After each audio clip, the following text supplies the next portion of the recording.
There 4825, Marnell, copy RG6, clear to land, no wind calm, check hold, start contact, wind 180, tech 25, gust 35.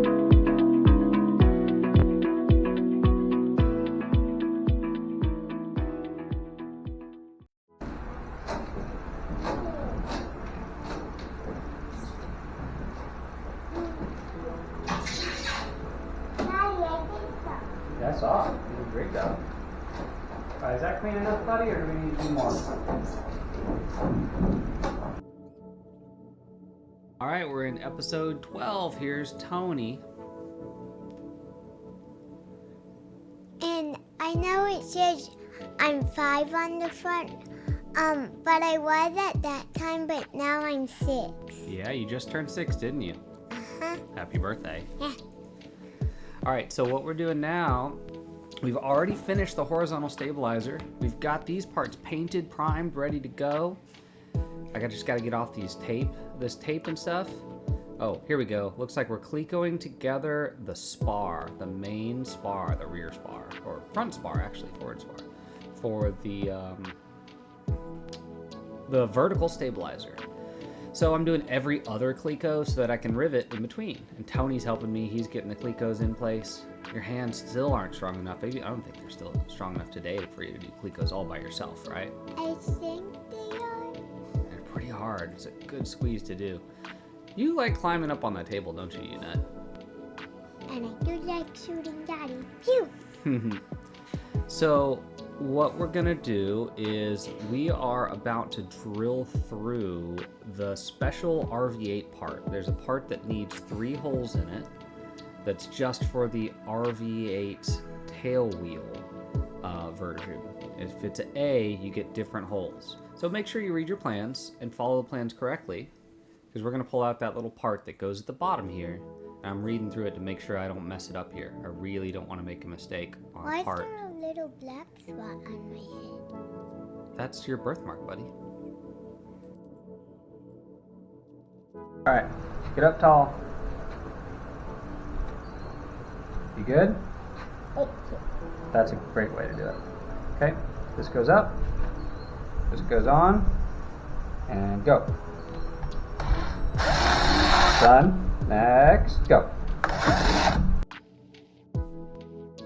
Yep, so all I did there is I used way too much paint on those pieces and I had to re-drill them out, and Tony helped a lot. He did those initially too. It was fun. So, yeah, buddy, you asked about the black spot on the back of your head in the shape of a heart. That's your birthmark. You were born like that. You see that heart on the back of your head? Mm-hmm. You still got it. It's right here. Right on the back of your head. All right, and now Tony is gonna help me do some rivets. He's gonna help me check them and make sure they're exactly the right size. Is it just right? Yep. You can see it. See how it just barely fits on it? Just a little bit of wiggle room. We can go a little bit more if we want. Maybe push and go. And let's try that. Now how's it fit? Now it's perfect, right? So listen, when you click it on, it goes, it's not really clicking. Did you hear that? There, it clicks on and then doesn't move. And then the other way you can check it, so you take this and you drag it down the top, and if it can't go over it, then the rivet is not too short. So that one is perfect. Too short. Yep, that's right. So now I have talked with an A&P. He told me the words he used were that there are different rivet checkers for flush rivets and for universal rivets. I don't believe that's true, but there is a right way to use that rivet checker for the shop head of a dimpled rivet, because that dimple is going to affect the height. You're supposed to measure it from the extrusion of the shop head, not from the base of the surrounding material. So anyway, I have learned that part. I think that the A&P I talked to was slightly in error by saying that there's a different shop head size, or sorry, different checker size, but not a huge error or anything. Just, I think that there's a right way to use that rivet checker, that's all. The kids are over there playing with the fan. What do you have on that fan, you nut? My alien that sticks to stuff. That's a wonky alien. Y'all are over there doing that. It looks like I've got a bunch of rivets already in. Looks like we've been squeezing them like crazy, so we're doing good. See me using that squeezer, all those rivets. Some of those have to be flush, by the way. Make sure you read those plans carefully. It calls out specific rivets. Now I'm sitting there fighting with them and trying to get them all to fit in and everything. But yeah, a lot of those have to be flush. If you do the wrong kind, you'll end up having to drill them out later because your V-stab will not fit when you attach it to the fuselage. I'm not there yet, but that's the way it works.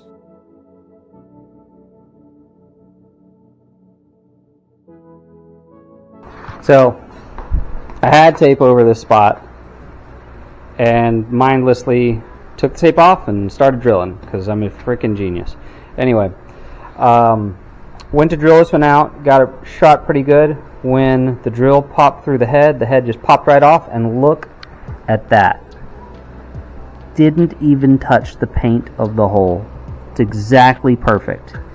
So now, go into the back. It's this one here. This one right here. And what I'll do is I'll take these special pliers that we made, pinch, twist. Ooh, it's pretty tight. Doesn't really want to move.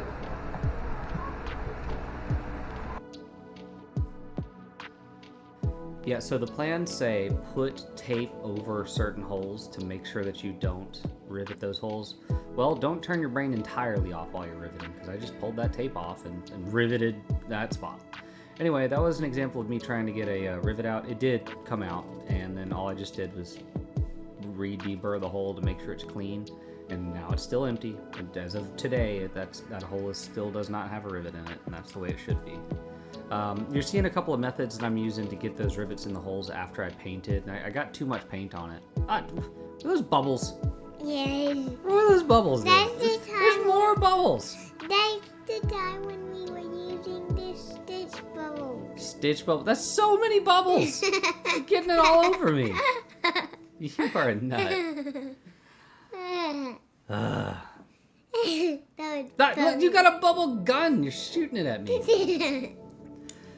So, yeah, what I'm doing, you'll see a couple of different methods that I'm using to get those rivets in. I use too much paint on those holes, and so the holes are... more bubbles. The holes are a little thick. So, I think in the future I'm just going to like either re-ream those holes or... what I found is a scratch awl works really well. If you poke in a scratch awl, you'll be just fine with... getting the paint out enough to get the rivets in. So many bubbles. This is a lot of bubbles. So what I did this time is hadn't learned the scratch all trick.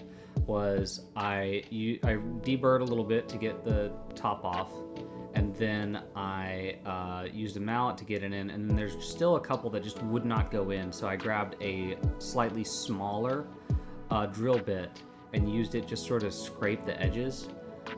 In the future, I would use a smaller reamer. So like these are size 30. If I could get a size 31 or something like that, I would use that just to get the paint off. So yeah, I would use a reamer, like a size 31 reamer or something to clean off those sides a little bit from the paint. Or even a size 30, but the problem with the size 30 is that you've already drilled or reamed it to size 30 and you might end up with needing to deburr again.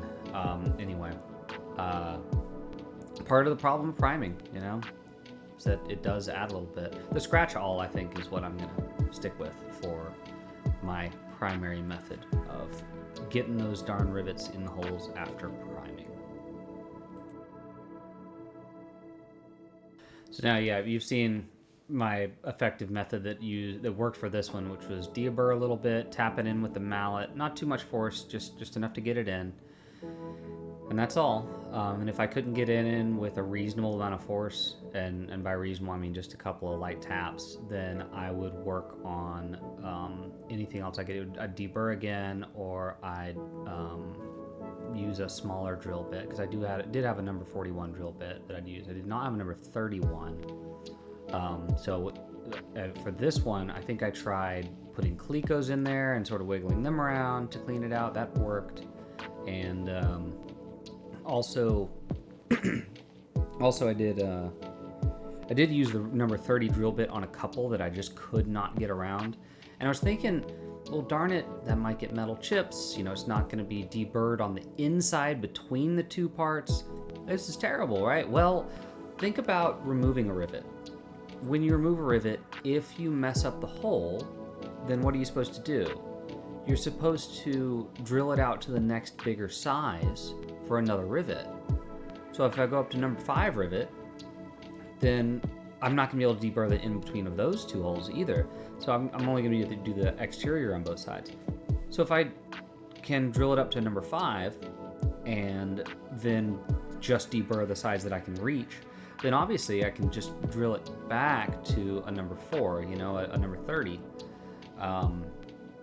So anyway, drilling out number 30, I deburred again. It wasn't much. I was trying to just remove paint, and that was the goal. I did occasionally get an aluminum chip or so, but I, got it out, blew it out as much as I could, and it seemed to work. Wasn't happy with ever having to drill, so now the scratch all trick is going to be the way to go. So you see, I try to keep my surface clean too. Vacuum this thing off all the time. I do like working on carpet. It's easier on my hands. It also doesn't scratch up the parts, but that carpet will retain some bits of paint, aluminum. It hides rivets as well, so I take the carpet off every once in a while. A lot of different ways to do this surface. The carpet seems to be a good one. I just went to Lowe's and grabbed some cheap carpet. So now it looks like I'm working on the substructure. You'll see the pain here is getting these rivets. You see where those two Clecos are, getting those rivets in there. I've got my double offset. So the double offset, it's okay, but I did find that it tends to rotate on you. I've learned since then that you can either tape it to hold it in place. There's a couple other methods of getting it to stay in place without rotating, because when it rotates, it removes the benefit of it being offset. In fact, if anything, it makes it worse. And then for this one, I was a little lazy. I should have just changed that out to a standard, standard gun instead of the double offset header. It would have had a better result. Those shop heads get a little bit malformed when you don't use the best tool for the job. And I'm sure those astute of you noticed that a lot of my shop heads were not perfect, even the ones that I was squeezing, because I wasn't holding my squeezer. You saw me try to squeeze that one right there. I wasn't holding my squeezer perfectly perpendicular to the rivet, and that will result in some clubbing. And again, this is something I repeated in prior videos, but this is something that seems very clear in the community, which is when a rivet is set, it's probably good enough. There's an article repeated in the Vans general section, and I understand why they can't write their own words and use their own opinion. I get it, lawyers are involved in these things. But the article that they reprinted was a study from the military community showing that even severely cracked, overset, misdriven, bad rivets retain 90% or more of their strength. So if my rivets are a few of them are a little clubbed, I'm going to do more damage by taking them out and trying to redo it than I am by just leaving them as is. And if you go look at my completed horizontal stabilizer, you will find evidence of both things. You'll find a few that I just left in and said, this is good enough, that, an experienced A&P would say, well, that one's questionable. But then if you look right next to it at one that I drilled out more than once and then had to upgrade to the next size and it still wasn't perfect, they'd say, okay, well, if drilling it out, what the result you're going to get is this, then yeah, just leave it in. And all of those rivets are going to be okay. I have no doubt as to the structural integrity of these things, and the general community from the forums, from the Facebook groups, everything says leave rivets alone unless they're terrible. So I'm going to stick with that. More so than I did on the horizontal stabilizer and vertical stabilizer. I'm going to stick with that philosophy the best I can of if it's good enough, leave it alone. Because on a lot of those, I tried to be as perfect as I could. And so I drilled out a bunch that I probably shouldn't have. I definitely drilled out a few that I knew I shouldn't have. I was thinking, this one's good enough. But you know, it according to this guide on vans, it says that if it looks like this, then you should drill it out. So I drilled it out, and then I reset it, and I got the same exact result. Because as it turns out, sometimes the result I was getting wasn't caused by terrible technique that I can fix, but rather just a difficult rivet to set because of where it's located. And the angle that I had with my skill level and my tools and my abilities, that's the result I was going to get on a reset. And then one time I drilled it out again and tried it a third time, and by the time I'd done that, the hole was all garbage.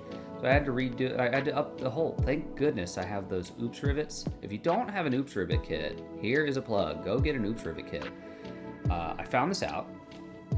I'll make a separate video of this later, but an oops rivet kit allows you to use the dimple or the spot exactly as you're supposed to, but it ups the diameter of the shaft that goes in and forms the shop head. It ups that to the next size. So you can use the dimple that you used for a number 3 rivet and actually use a number 4 rivet in its place, because the head of the oops rivet is the same size as a number 3 head, but the shank or shaft is the same size as a number 4 shaft. That really helps. Knowing that, having those on hand has saved me on a few of these. You can see, I'm right now working on these 3x3.5s, the flush rivets for the skin.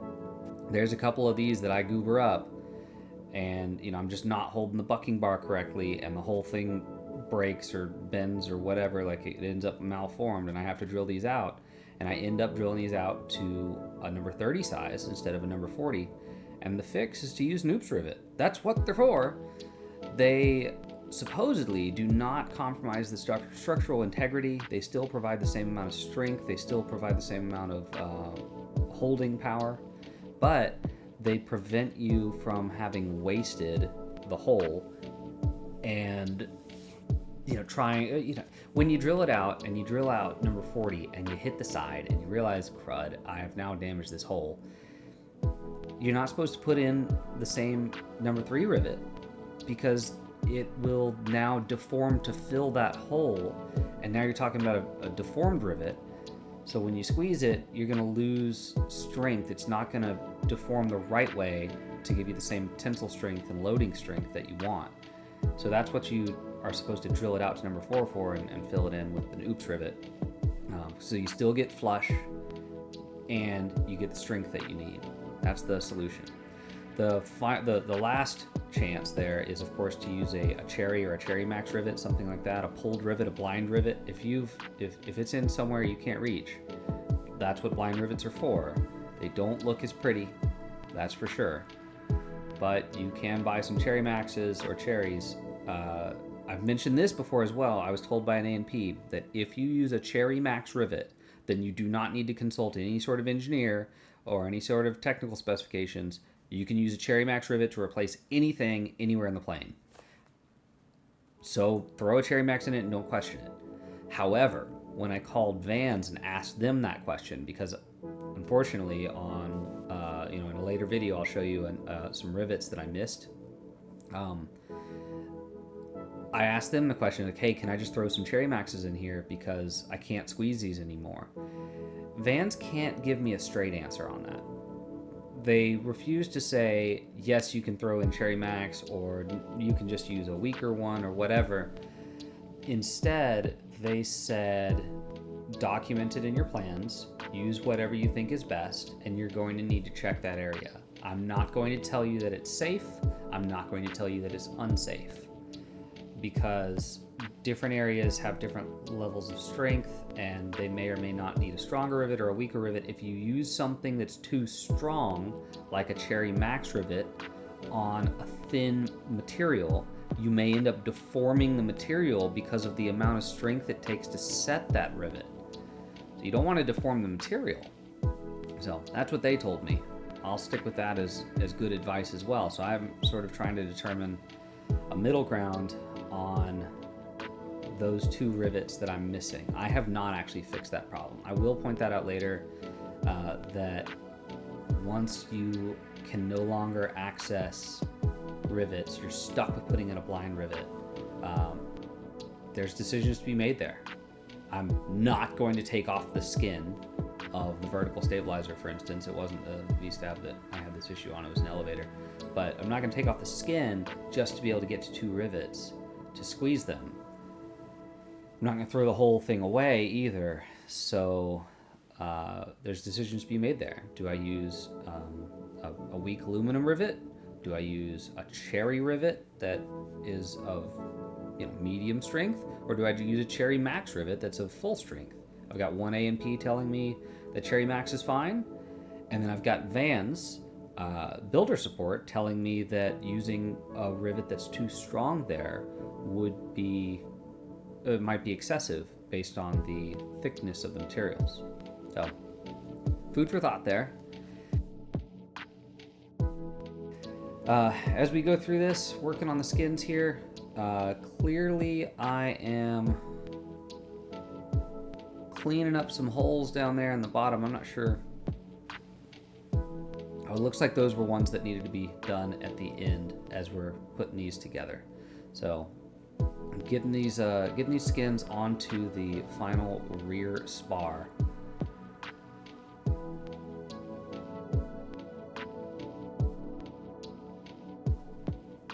I was okay with some of these rivets, but honestly, I dimpled these the same time and same skill level as the horizontal stabilizer. So again, my flush rivets were not pretty on the. My flush rivets were finally pretty at the end of the elevators because I just did not dimple these as well as I should have. But it's okay in the end. It's structurally sound and it will make an airplane. It just won't ever be the prettiest airplane in the world. I'm not going to win any workmanship quality awards at Oshkosh or anything. But yeah, there's part of my problem is even getting some of these rivets in, or as a pain. So when I squeeze this down, push this up, push this in. You can't just push anything up. Push up, in, it squeezes. Setting the distance in here.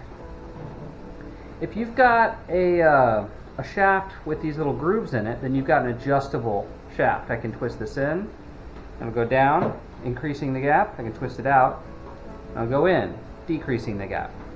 If you don't have that, then you don't have an adjustable shaft. So that means you're going to need to adjust the distance via another means. And the other means is by taking it off, adding in a washer onto this shaft here, and that'll make it sit taller. Then you can push it in, and that'll decrease your gap. And then you've got to choose the right version of the tall ones, the short ones, that kind of thing, because your shaft isn't very adjustable. Anyway, this one is an adjustable shaft. I paid extra for that. And now I can adjust the shaft to the right length. Now, how do you choose the right length?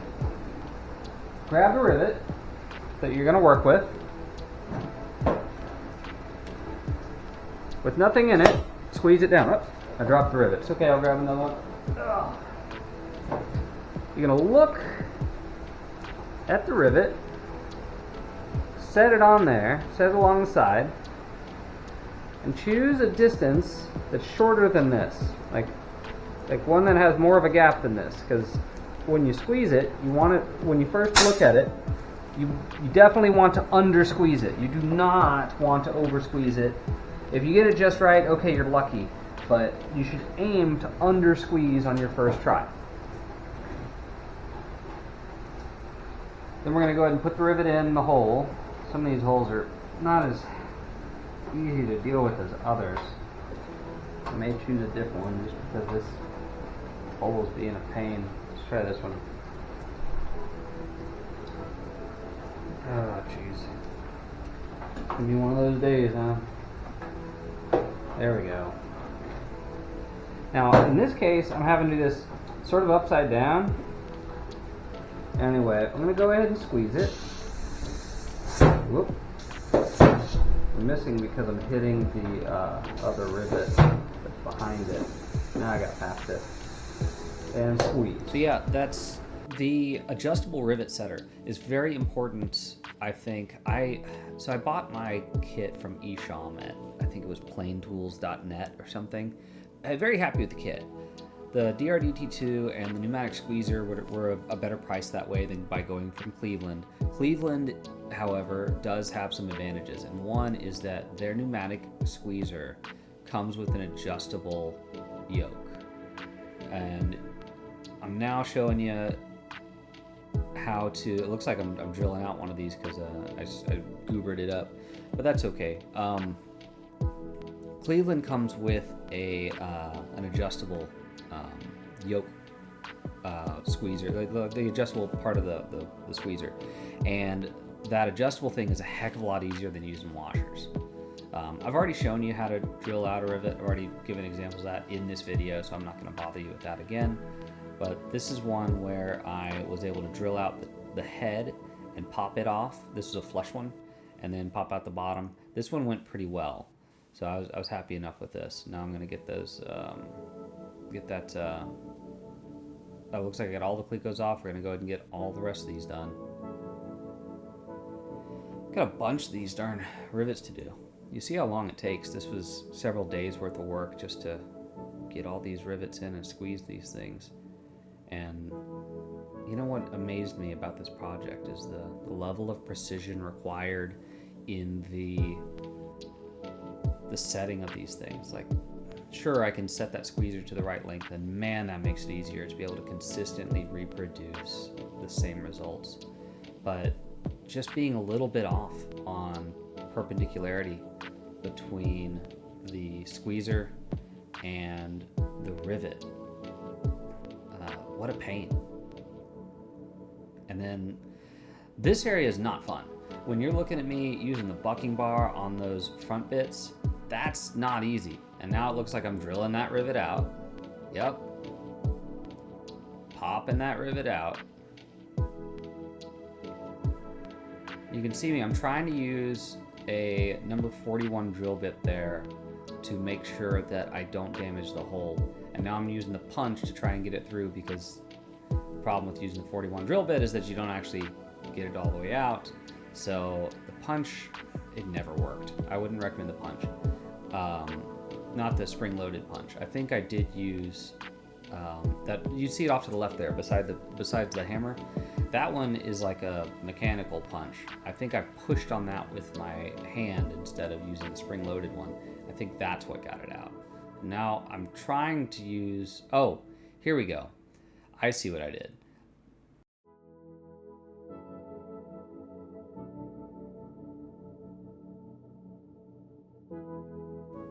Different yokes. Different yokes are worth using. So this is the flush 4-inch yoke. There are 3 different yokes that are for sale. And if you look at the guide, it says that you don't need all 3. The problem is that if you don't have this flush one that I just used a second ago, you'll end up doing more drilling out like I'm doing, because getting a bucking bar in there is its own pain. I've got my tungsten bucking bar, and people are telling me already that I'm gonna end up needing a different bucking bar, one that gets thinner to reach certain areas. And they're probably right. I just haven't run across it yet. But bucking bars are expensive, man. It's hard to spend, $100 on more bucking bars when I already have the weird shaped steel one, and then this very expensive tungsten one. I really am not looking forward to spending a ton of money on more bucking bars just to get into different areas. But apparently that's what you have to do. that forward one was an example of one where if I had had the right shaped bucking bar, or if I had just used the correct yoke at that time, then I would have been better off. But I hadn't used that other yoke yet, and I was kind of wary of doing so because I didn't quite understand it. But as it turns out, it's pretty simple. You just use it as a flush end on one end, and it slides in, and you don't need to use an adapter or a squeezer set or anything. It's already just flush. So that's all you're going to get out of that end is the flush end. But it definitely works. So use the tools you got. They're very expensive, but that's what you paid for. Looks like we're about done with this side. Oh, the other thing I learned on these squeezers.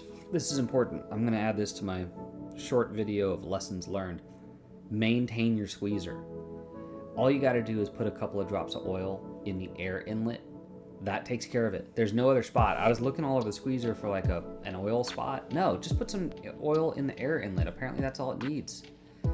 So, halfway done with this side here. Already finished the other side. We're gonna get all these darn rivets in. You see another kid pop by. That one's not mine. That one's a neighbor kid who happened to be asking questions about it. And I showed him what I was doing, but he wasn't too interested in helping. And that's fine. I don't mind. I don't mind doing more work on my own. Love all the help I can get. If kids want to get involved, I'd love to teach them. I really do enjoy teaching. That's why I'm still a flight instructor, you know? And these are the parts that I would love for my kids to be able to help, because they liked putting rivets in those holes. Luckily, these did not get too much paint in them, so these were a lot easier to deal with getting the rivets into the holes and then squeezing them. This went better than the horizontal stabilizer. As I said, I used the lessons I learned from the horizontal stabilizer to do the vertical stabilizer, so it went a lot faster and better. And I even used lessons learned from the other side in dealing with these last couple of rivets at the end here that were a pain to reach. So you should see me go and get, I'm hoping, the other yoke. Nope, that one reached just fine. But the other yoke does make a big difference there. Anyway, that's about it. I've got a couple of blind rivets to set here, and that will finish up the vertical stabilizer. These are cheap and easy blind rivets. I'm kind of surprised that they use ones that are these weak, but I suppose with all the other rivets, this is more of a formality with regards to vibrations than it is structural integrity. But I'm just checking to make sure none of the rivets fell out or have any issues. And that's it. Thank you guys. Next time we'll be working on the elevators.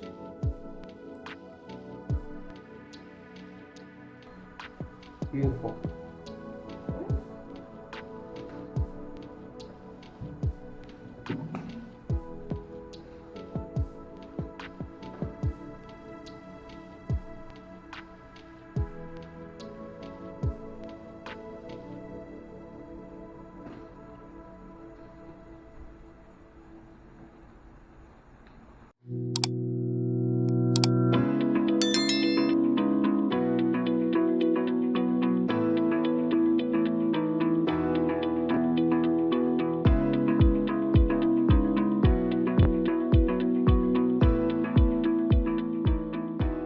Endeavour 5531, runway 28, clear to land.